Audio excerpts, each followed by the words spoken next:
Bom dia, pessoal. Bom dia com muita alegria. Bom dia, sejam todos bem-vindos, paz e bem. Bom dia, turminha. Muito bom estar aqui de volta. Muito bom dia para todos. Bom dia, queridos irmãos, e sejam bem-vindos e muita paz no coração de todos. Bom dia, turminha, bom dia, com uma alegria imensa, um ótimo dia para nós. Bom dia, Aldinha, bom dia a todos, uma linda quarta-feira. Bem, vamos ao estudo da semana, que já foi, assim, muito bem, vamos dizer assim, trabalhado, né? Foi muito bem aquecido, né? Para nossas reflexões um tanto mais conjuntas que pretendemos fazer agora, que é do Vinha de Luz, né? Capítulo 40. Vamos lá, aqui, ó. Deixa eu colocar aqui. Vinha de Luz, capítulo 40. Vamos fazer uma leitura, então, para a gente poder compreender. Vamos lá. Mas os cuidados deste mundo, os enganos das riquezas e as ambições de outras coisas, entretanto, sufocam a palavra que fica infrutífera. Jesus, em Marcos, capítulo 4, versículo 19. Vai comentar o Emmanuel. A árvore da fé viva não cresce no coração miraculosamente. Qual acontece na vida comum, o Criador dá tudo, mas não prescinde do esforço da criatura. A qualquer planta útil reclama especial atenção no desenvolvimento. Não tem esse A não, tá, gente? É qualquer planta útil reclama especial atenção no desenvolvimento. Indispensável cogitar-se do trabalho de proteção, auxílio e defesa. Estacadas, adubos, vigilância, todos os fatores de preservação devem ser postos em movimento, a fim de que o vegetal precioso atinja os fins a que se destina. A conquista da crença edificante não é serviço de menor esforço. A maioria das pessoas admite que a fé constitui a milagrosa auréola doada a alguns espíritos privilegiados pelo favor divino. Isso, contudo, é um equívoco de lamentáveis consequências. A sublime virtude é construção do mundo interior, em cujo desdobramento cada aprendiz funciona como orientador, engenheiro e operário de si mesmo.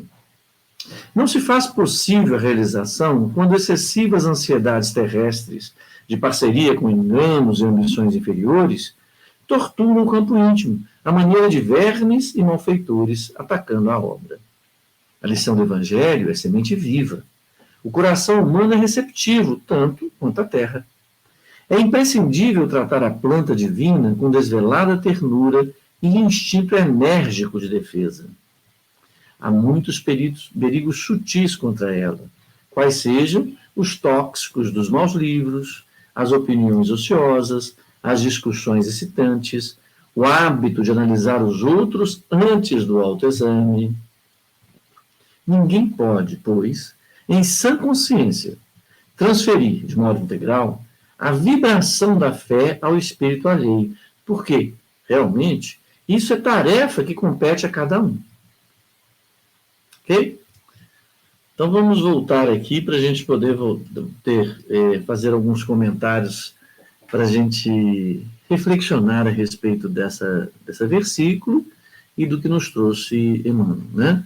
Esse versículo 19, como o Fausto já tinha esclarecido antes, ele faz parte das parábolas do semeador, né? Que começa no Marcos 4.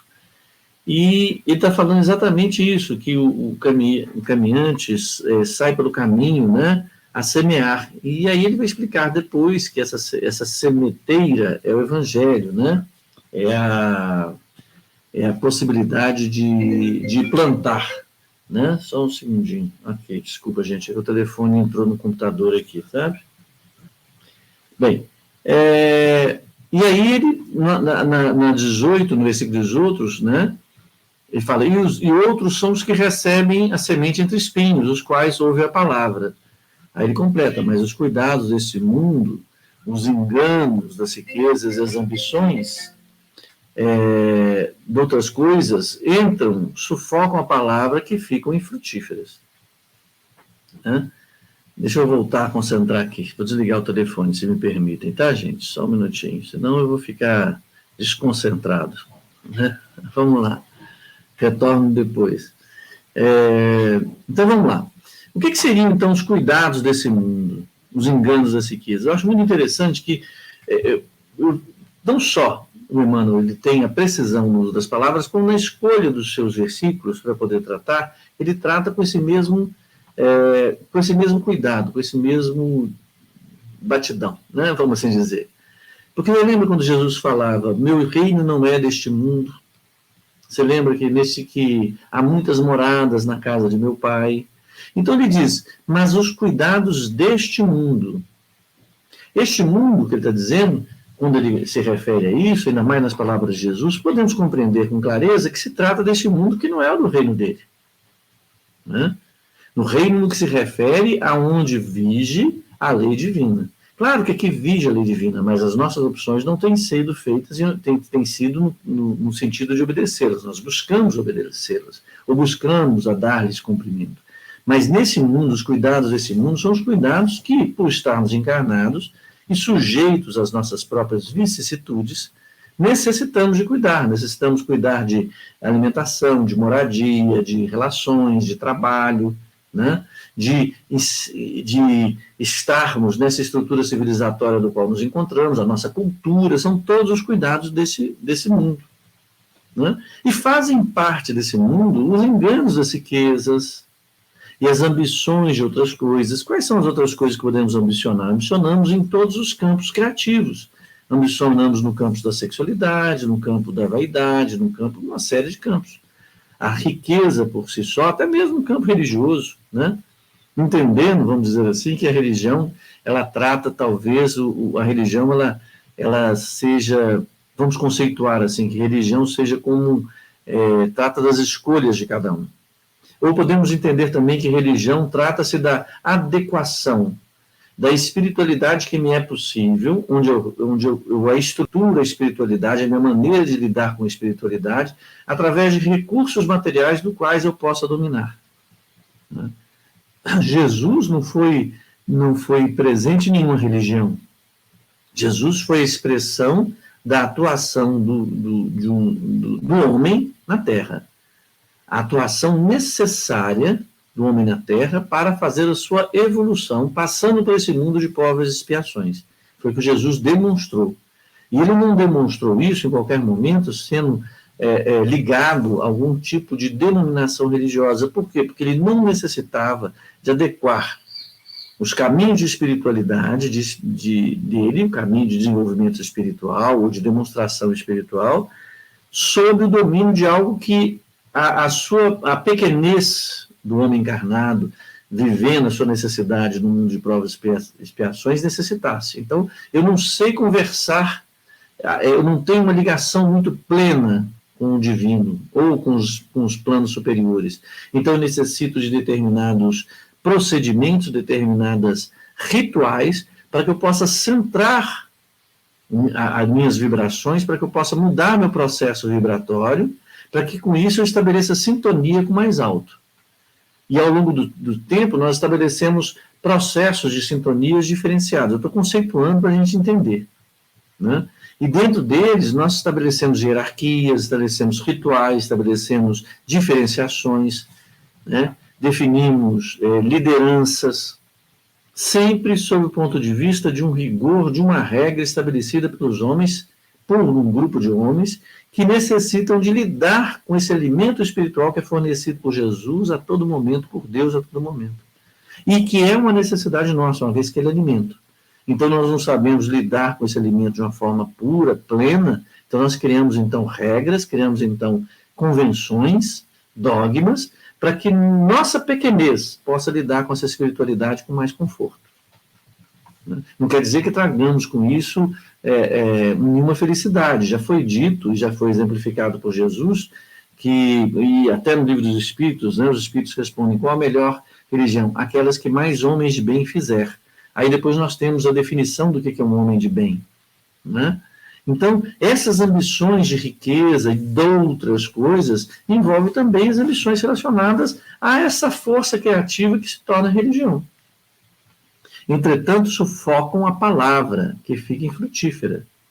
Então, a palavra, quando é perguntado a Jesus lá em Marcos o que era essa palavra, ele explicando a parábola, ele diz assim, que a semente é a palavra, e a palavra vamos entender que é o evangelho, a boa nova.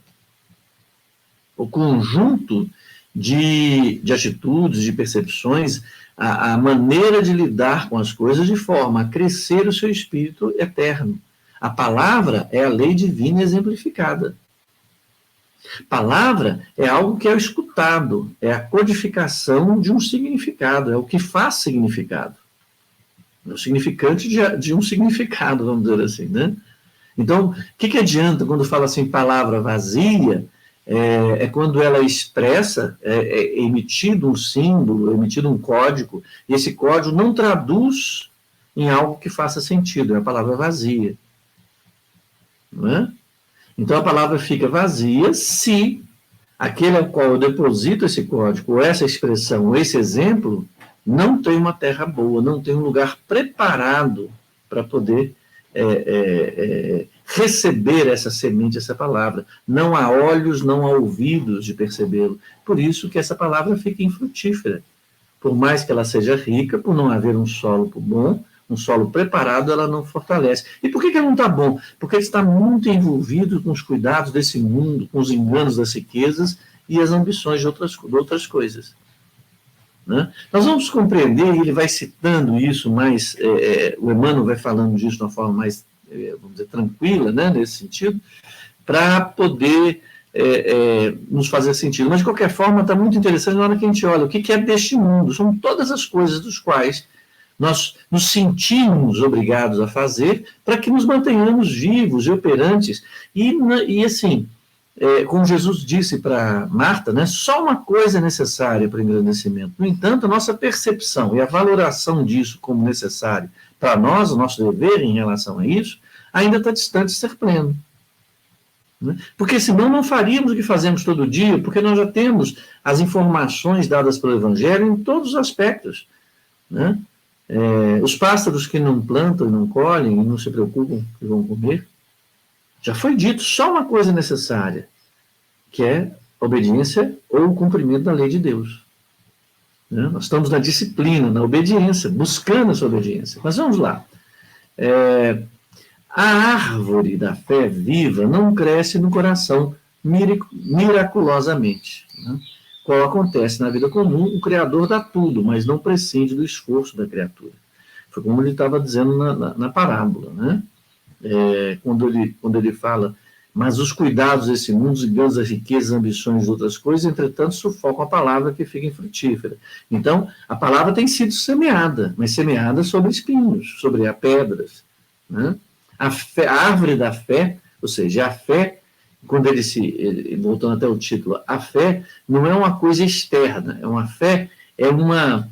como é que eu diria, que é difícil, né, quando a gente fala como é que a gente consegue conceituar a fé, né?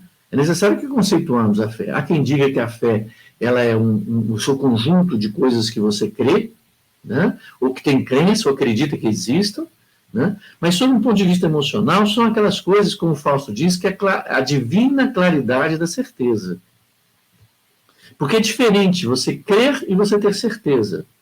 Existem certezas que traduzem a fé em quê? Né?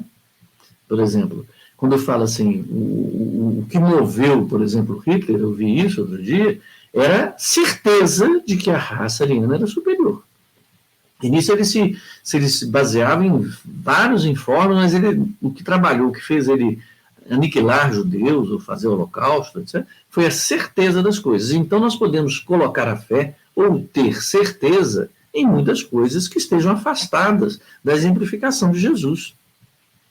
O que caracteriza a fé, no que nós estamos nos referindo aqui, é a fé, ou seja, a certeza, né, na lei divina.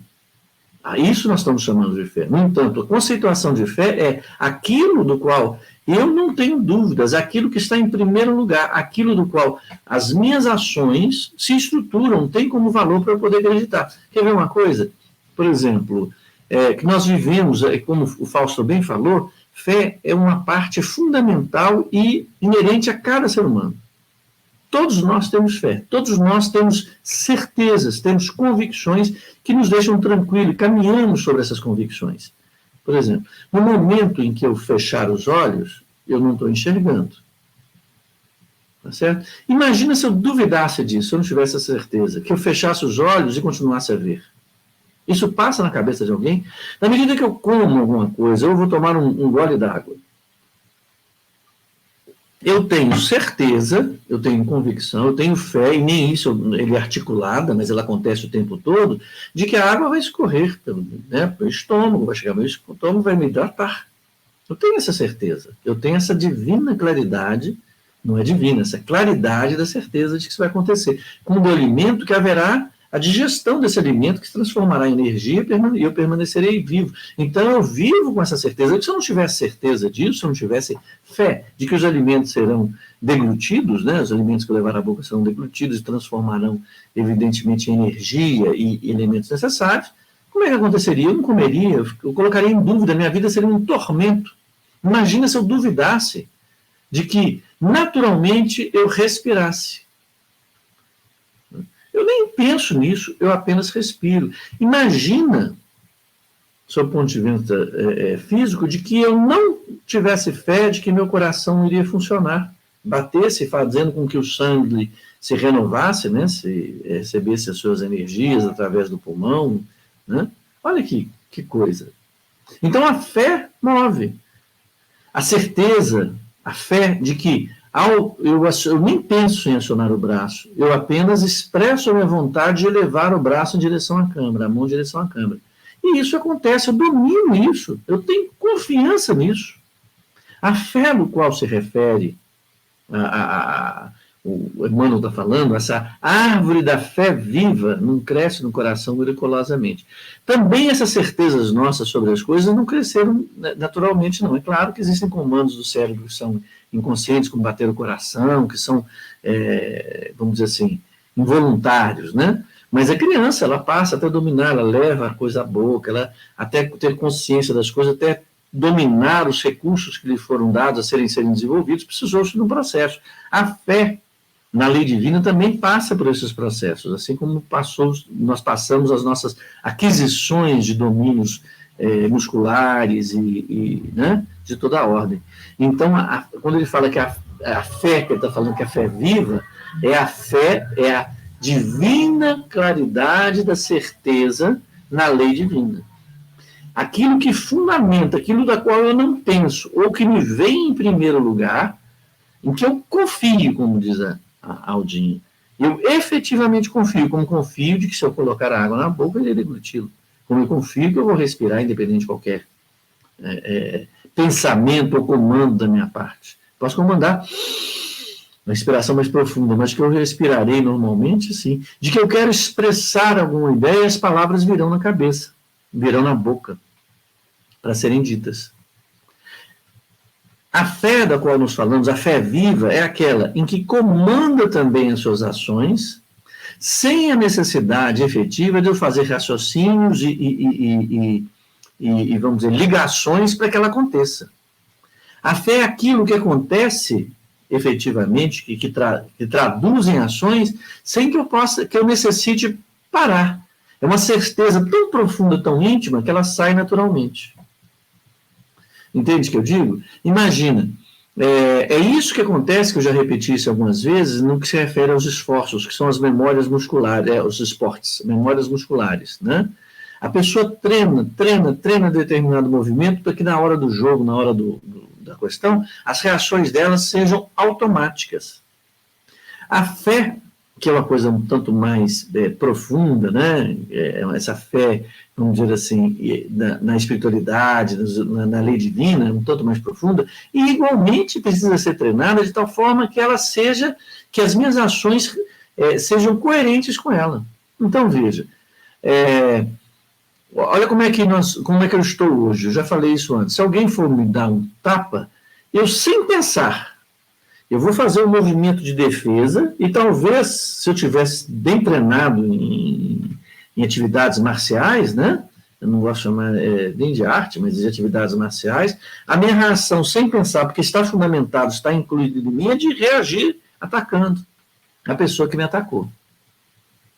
Quando chegar um ponto em que o respeito à vida, como a Aldinha bem estava colocando, nos momentos que nós estamos em maior desespero, quando eles estão mais próximos de nós mesmos, dos nossos orientadores espirituais, né? Em que mais nos auxiliam, né? Que quando nós estamos errando, aí que eles têm mais paciência e mais carinho conosco, né? Na medida em que eu começo a acreditar cada vez mais, assim como nossos orientadores, como a equipe do Dr. Bittencourt, como os prepostos do Cristo que estão aqui nos auxiliar, né?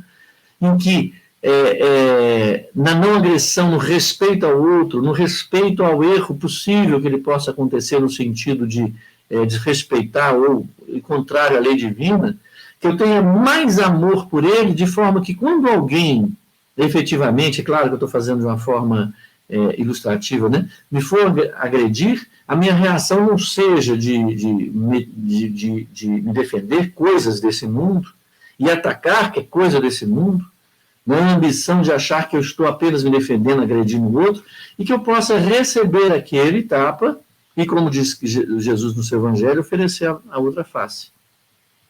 Não restringir o seu outro, mas me encher naturalmente de amor por aquele que me agride. E ter uma palavra mais doce ainda para ele. E entender que a forma de manifestação dele talvez só seja essa por falta de recursos de amor.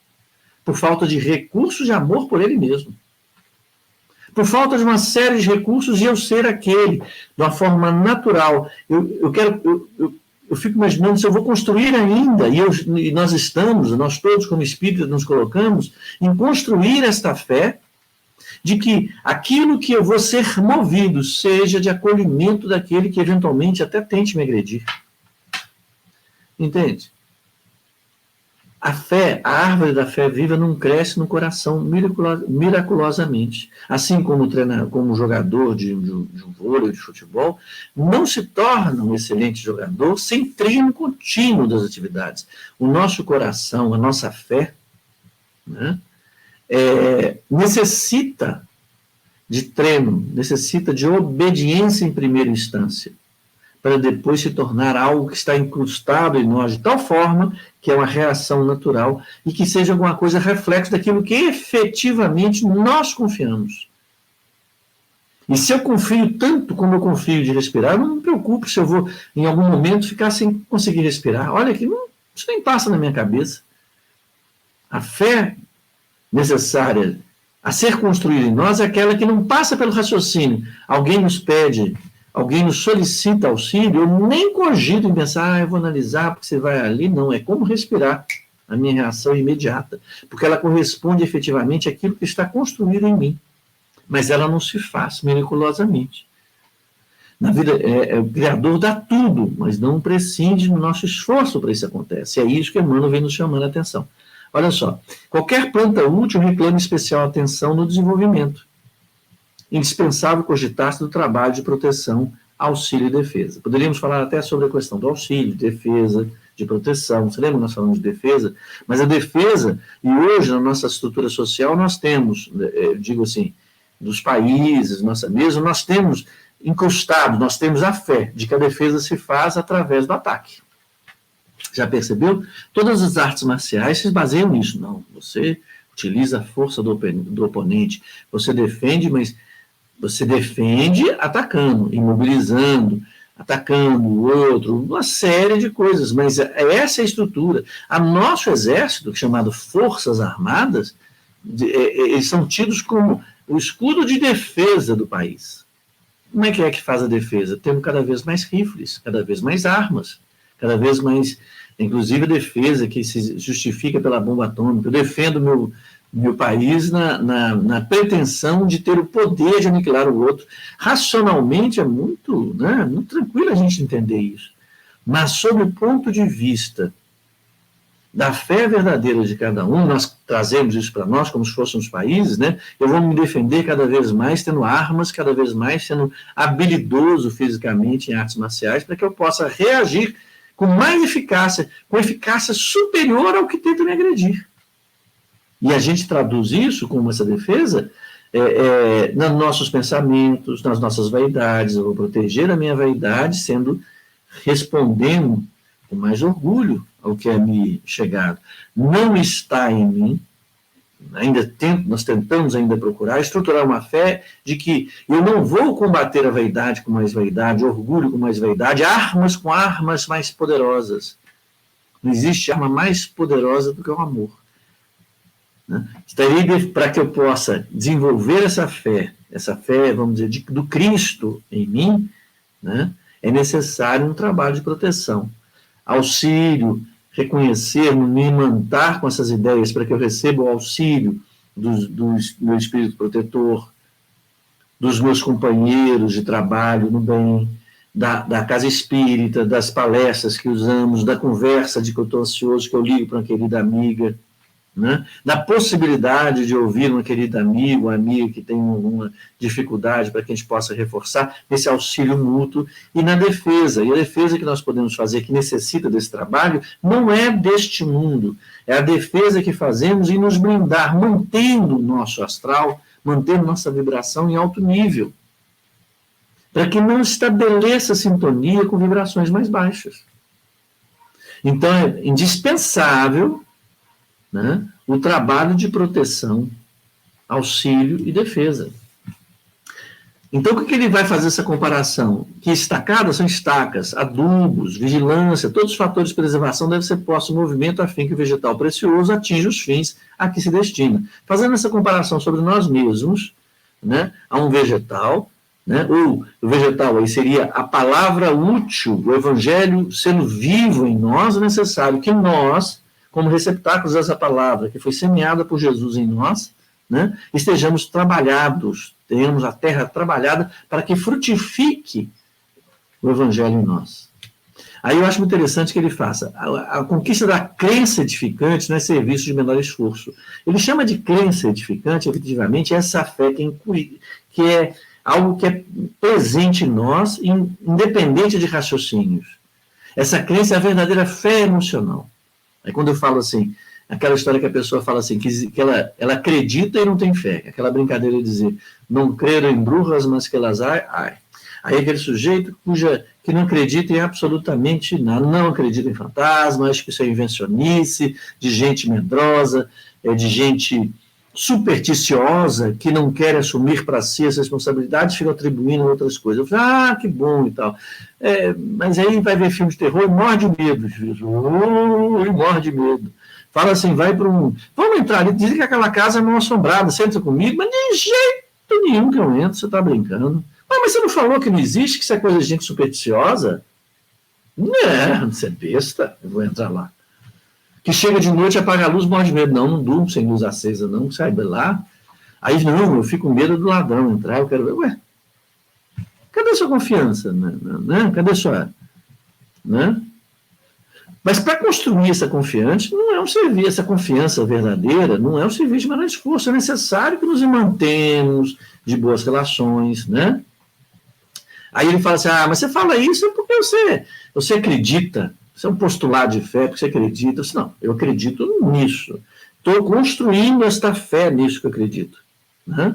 Mas você acredita que não há. Essa é a sua crença, essa é a minha crença. Só que a nossa fé, a fé que acontece comigo, é uma fé de que eu entro numa casa mal assombrada, não porque eu acredito que haja espíritos, mas porque eu tenho confiança na proteção dos meus espíritos superiores, eu tenho confiança de que o que eu tenho escolhido ao longo da minha vida me blinda de situações das quais eu não tenho domínio, me dá superioridade moral. Aí eu entro numa casa mal assombrada sem problema, porque o meu processo vibratório impede. Claro que eu não vou ficar brincando com fogo, porque nossa pele é passível de queimar, mas eu faço isso de uma forma... de uma analogia, quer dizer, se as circunstâncias da vida são necessárias, essa é a minha boa proposta, não está dizendo que eu faça isso com essa clareza. Se a disposição da vida, a vida é uma relação constante com as pessoas, que as circunstâncias me colocam numa situação, né, em que é necessário confrontar com determinadas circunstâncias, a melhor arma que eu tenho para enfrentá-las de defesa é exatamente a fé que eu carrego, da qual eu não necessito de raciocínio para poder responder. E nela que eu confio. Né? Então, é por isso que eu entro em casas mal assombradas, e talvez aquele que diz não acreditar em fantasmas não entra, porque a fé instituída nele é assim, eu tenho medo daquilo que eu não conheço. Ele está admitindo que não conhece. Né? E eu não preciso conhecer. Às vezes fala assim, hoje nós precisamos de várias demonstrações de fenômenos espíritas, de materializações, de espíritos que dizem números da Mega Sena, coisa. Não, nós não necessitamos disso mais, não. Nós utilizamos, fazemos intercâmbios com o mundo espiritual no sentido do crescimento tanto nosso e do trabalho, tanto nosso encarnado, quanto dos espíritos que nos auxiliam. Né?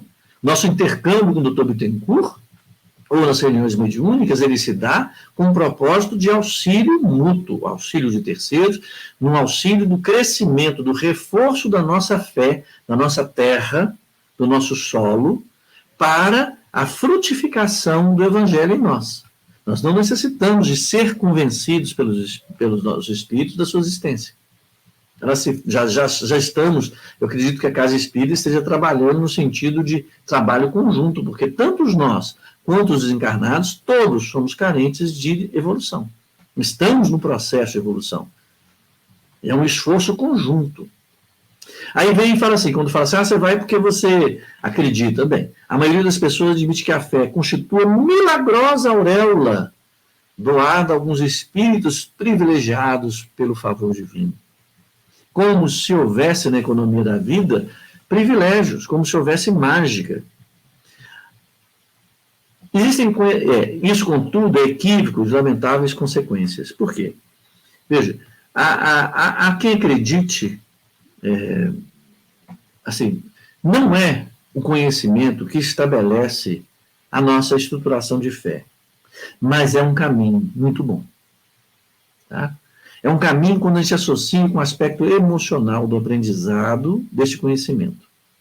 Como eu lido com a dor, como eu falo de dor sem ter sentido dor, é difícil. Mas no momento que eu sinto dor e começo a compreender a dor, o meu aprendizado sobre a dor é mais profundo. Por isso que, muitas das vezes, muitos de nossos amigos, ou nós mesmos, procuramos a Casa Espírita, ou viemos a trabalhar com o Espiritismo, ou talvez em outras escolas religiosas, vamos assim dizer, num momento de dor, num momento de sofrimento, em que ele tinha aquilo tão pungente, ele precisava compreender aquilo.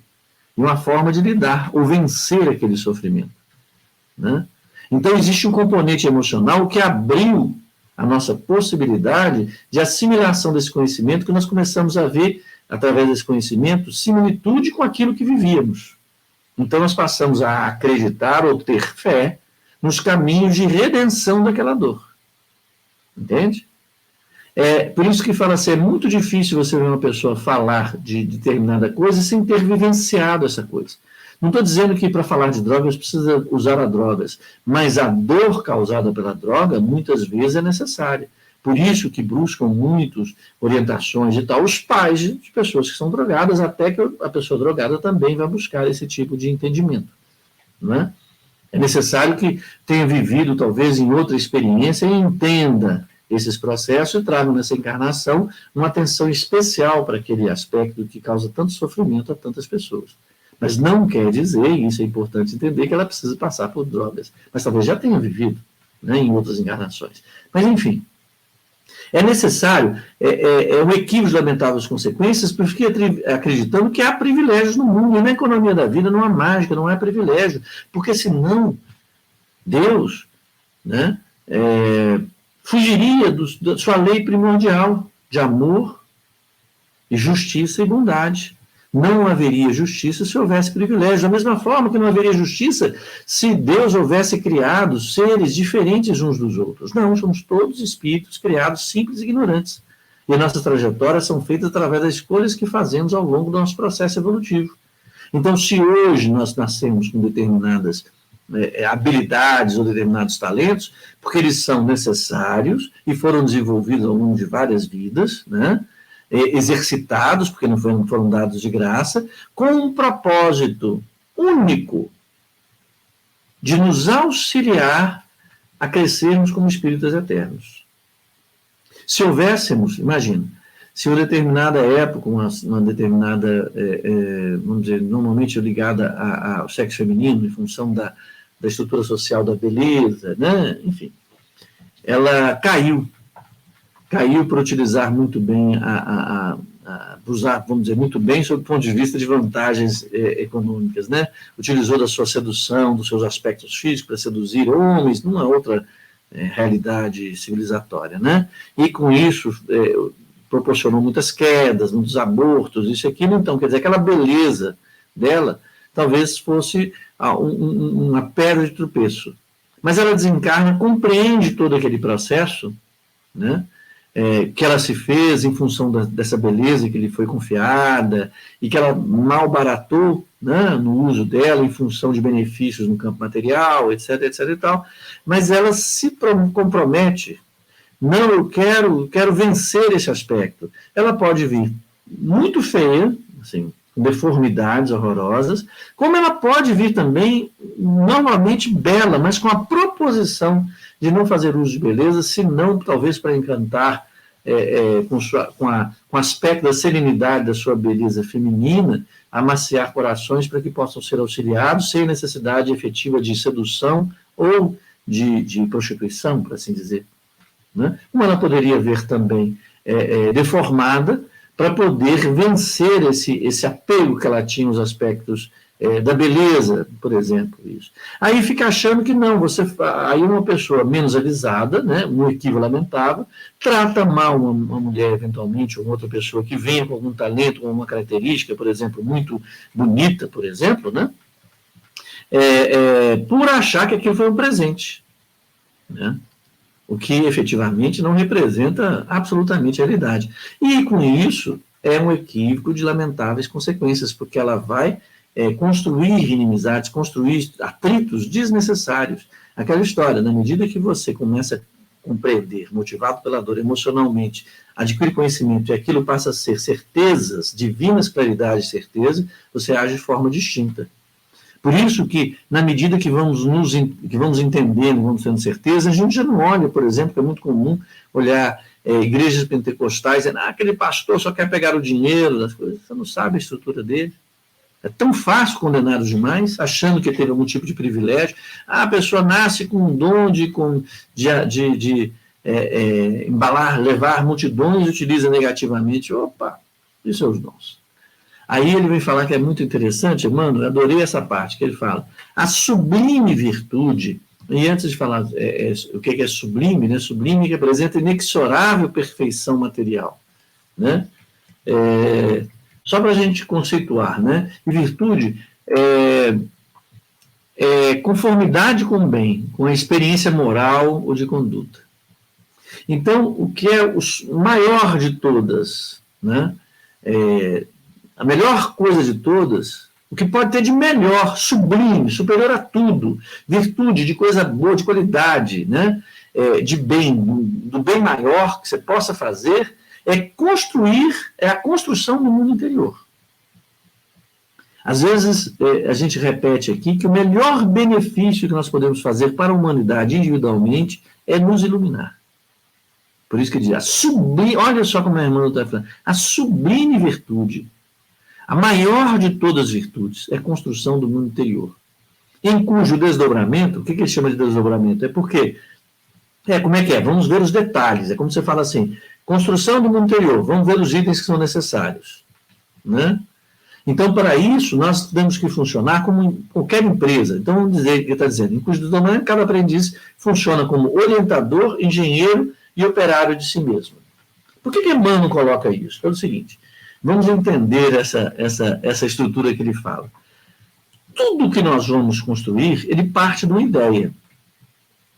A partir dessa ideia, eu tenho uma ideia. Essa ideia ela tem um propósito. Ok? Então, esse propósito, ele está incutido nessa ideia. Puxa, vamos pensar assim.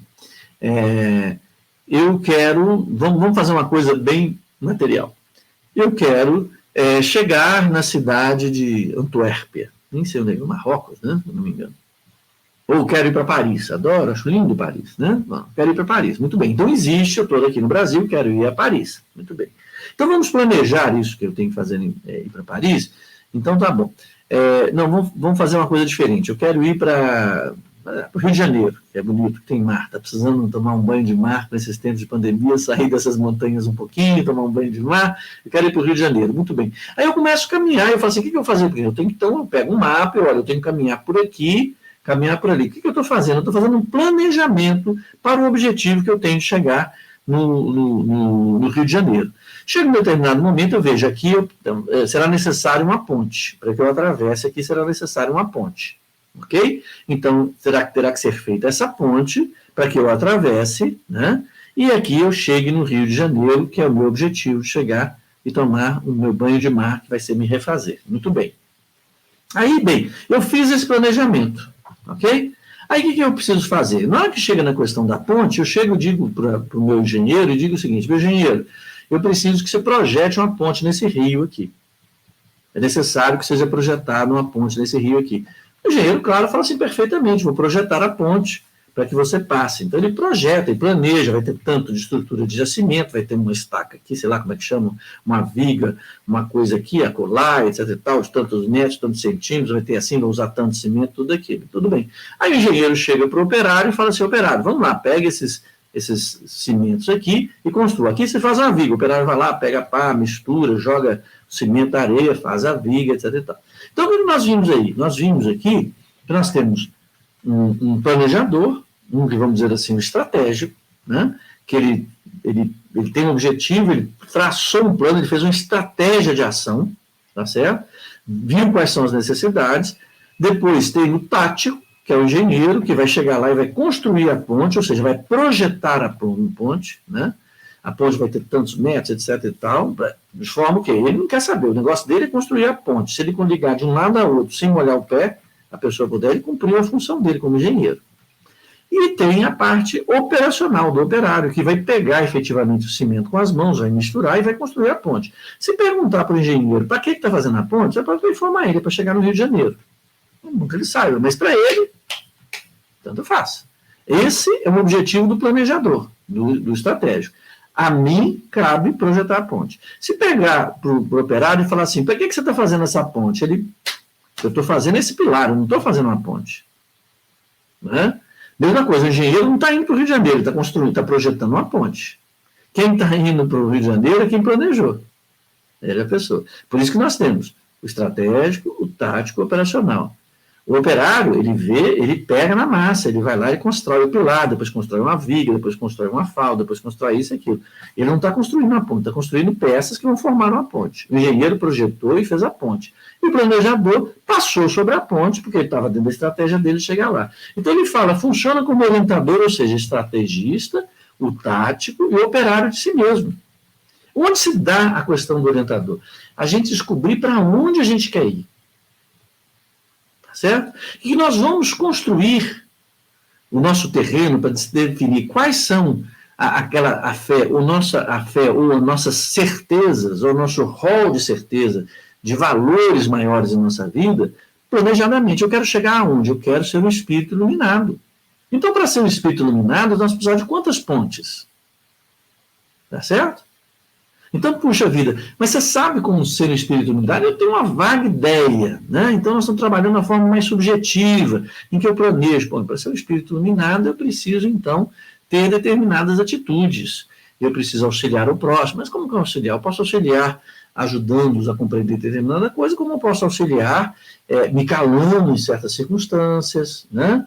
Eu posso auxiliar servindo, eu posso desenvolver meu espírito eterno orando, né? Tem várias ações que eu posso fazer, então vamos planejar essas ações, para que eu possa chegar onde? A elevar o meu espírito.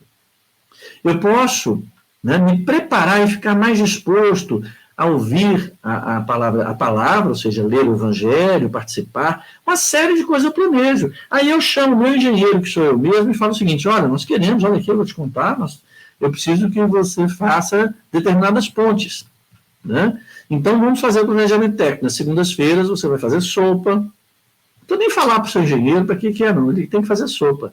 Por quê? Porque ele tem que estar perfeito na realização da sopa. Ele tem que fazer bem feita a sopa, para poder, porque ele está cheio de propósito que o planejador, que é ele mesmo, estava colocando. Então, ele planeja bem, eu vou sair de casa, né? Eu vou entrar no carro, vou pegar um ônibus, vou chegar, vou entrar no Manuel Felipe, vou fazer isso, vou fazer aquilo e tal. Aí eu vou cortar batata, precisa de tantas batatas, tanto de água, tanto de sal, tanto de legume e tal, tanto disso, daquilo e tal. Eu compro carne ali, etc e tal. Aí eu chego para o operário e falo, descasca a batata, serve a sopa. Então, entre eu planejar, eu fazer o tático de onde eu compro a batata, etc e tal, e aqui. Agora, o serviço sopa é tudo que é necessário para fazer, para que eu possa evoluir como espírito? Não. É uma pequena parcela. Por isso que a função maior está em mim como orientador, né, ou como estrategista para que eu possa crescer. Existem outras ações em que eu, engenheiro, vai poder pegar um livro, ler, vai fazer o PowerPoint, isso e aquilo, e o operário vai pegar, vai ligar as coisas, vai se colocar na frente da câmera ou na frente do púlpito e vai ajudar as pessoas e vamos ajudar todos juntos a reflexionar sobre o assunto de forma a nos imantar as ações, né, até que um dia... e a mesma coisa, né? Eu preciso rever meus relacionamentos com as pessoas do meu dia a dia que estão meio comprometidos. Então, eu falo para o engenheiro, faça um almoço bem feito para a sogra.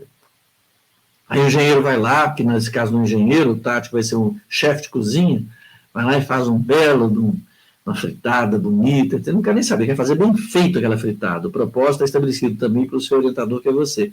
Né, que tem os auxílios, que tem as imantações, que tem os conhecimentos, onde você trabalha subjetivamente com funções de crescimento. E aí o operário vai lá e corta o legume, coloca, etc. e tal. Aí quando chega para a sogra e oferece para ela, mesmo que você não esteja morrendo de amores para ela, você está caminhando no sentido de formar em seu coração, no seu todo, né, fazendo disciplinas de amor, para que até espontaneamente, não que você olhar para a sogra e falar, que maravilha de mulher, né? Que coisa boa, que bênção na minha vida, que coisa boa, muito obrigado, Jesus, pela mulher que fez, mas eu passei por um processo de construção do meu mundo interior, em que eu dei função para cada um desses aspectos necessários para a construção do meu mundo interior, para onde eu tendo construído isso, a palavra semeada do Cristo chega em mim. Não se faz possível a realização quando excessivas ansiedades terrestres de parceria com enganos e ambições inferiores torturam o campo íntimo a maneira de verme e malfeitores atacando a obra. A lição do Evangelho é sempre viva, o coração humano é receptivo tanto quanto a terra. É imprescindível tratar a planta divina com desvelada ternura e instinto enérgico de defesa. Há muitos perigos sutis contra elas, quais sejam os toques dos maus livros, as opiniões ociosas, as discussões excitantes, o hábito de analisar os outros antes do autoexame. O que eu acho interessante é que dentro desses nossos planejamentos, assim, eu acho que eu falei demais, então o tempo passou um pouquinho, mas eu queria só lembrar o seguinte, quando eu falar maus livros, também tem os maus filmes, né? As más convivências, os maus papos, nós vamos nos alimentando, nós temos em nós propensões não muito felizes, não vamos dar as costas a eles, mas nós vamos alimentar aquelas que nos fazem bem. Faz parte da nossa construção. Isso faz parte do planejamento que a gente faz. Tático olha, não vou ver esses filmes que não fala de assassinatos, que mostram assassinatos. Não quero ver isso. Embora às vezes eu queira. Mas por planejamento de uma forma tática, eu digo, eu não vou ligar para ver. E operacionalmente eu chego à frente da televisão e não ligo. Eu não pego o controle remoto e ligo. Porque às vezes eu falo assim, não, eu preciso parar de ver esses filmes com muito sangue. Aí, taticamente, vai ser um negócio a não entrar nesses filmes assim. Aí o operacional vai lá e liga naquele filme. Não, há uma conjunção, né? Então, por isso que você é os três, assim, porque às vezes quem está comandando não é muito... O que está comandando é mais lá a sua vaidade, aquele desejo ancestral, né? Que a gente tem. A outra coisa que é fundamental que estão sendo são as discussões excitantes. Nesses mundos de polarizações políticas tão evidentes, né? Existem muitas discussões excitantes. O hábito de analisar os outros antes do autoexame, não precisa nem dizer, né? Isso parece até clichê. Fica falando mal dos outros, mas não vê a si mesmo, etc. e tal. Até isso, eu acho que nós temos que... É importante que a gente preste atenção. Né? Não vamos repetindo isso assim. As pessoas têm mania de olhar o negócio no olho do outro, não olhar a trave do mesmo ângulo. Quando eu estou dizendo isso, já estou dizendo de uma postura minha, porque eu estou fazendo isso. Olha, olhando o outro, que olha o outro. Mas eu é que estou olhando o outro que está dizendo que olha o outro. Então, calma. Não vamos repetir isso o tempo inteiro. Né? E se nós estamos com a tendência de dizer isso, hábito de analisar os outros antes do autoexame. Nós já estamos analisando o outro antes do autoexame, quando dizem assim, as pessoas gostam muito de olhar a trave, o argueiro no olho do outro, mas não vê a trave no seu próprio olho. A gente repetindo isso tudo, que nós estamos fazendo é exatamente isso. Então, muitas vezes, o SOS vem para funcionar de uma forma muito melhor. Silenciar, orar e servir. Como o Eldinha falou, no momento de maior queda, onde teremos mais amor, e não ficar recitando passagens da palavra, porque isso nós não estamos semeando bem. Isso é espinho, isso é pedra. Que cresça em nossa terra, né, produtiva, né, de nós mesmos, o amor, a consideração. É isso que é necessário. Ninguém pode, pois, em sã consciência, transferir de modo integral a vibração da fé ao espírito alheio, porque realmente isso é tarefa que compete a cada um. Né? Então, achar que é dom divino, isso não é. Não é dom divino. A fé é algo que nós construímos, né? Colocando aquilo que nós acreditamos como valor divino em nossas vidas. Né? Espero que, desculpem ter falado muito, mas a gente fica empolgado, que são muitas reflexões, né? Eu agradeço a todos vocês, agradeço também, mais uma vez, o nome da TT, todos que trabalharam no Bazar da Alegria, que foi muito bom, foi maravilhoso, né? Faremos outros, será muito bem, né? Agradecemos todos, e agradecemos também o Dr. Bittencourt pelo carinho que tem com nós todos. Vamos chamar, então, a nossa querida Bia, né, para fazer a nossa prece. Oi, Bia. Oi, Theo. Obrigada. Fica com Muito Deus. bom, muito bom. Nós, nesse encerramento, a gente quer agradecer imensamente a oportunidade que nós recebemos nessas manhãs de estarmos unidos, de estarmos envolvidos com toda essa equipe espiritual que com tanto carinho cuida de cada um de nós. Então, com esse coração imensamente grato por todas essas bênçãos de luz, nós queremos nos despedir, encerrando as atividades nesta manhã. Que Jesus abençoe a todos aqui presentes, os ausentes, a todos que se encontram ligados com esse núcleo de trabalho. Muito obrigada, Senhor. Que assim seja.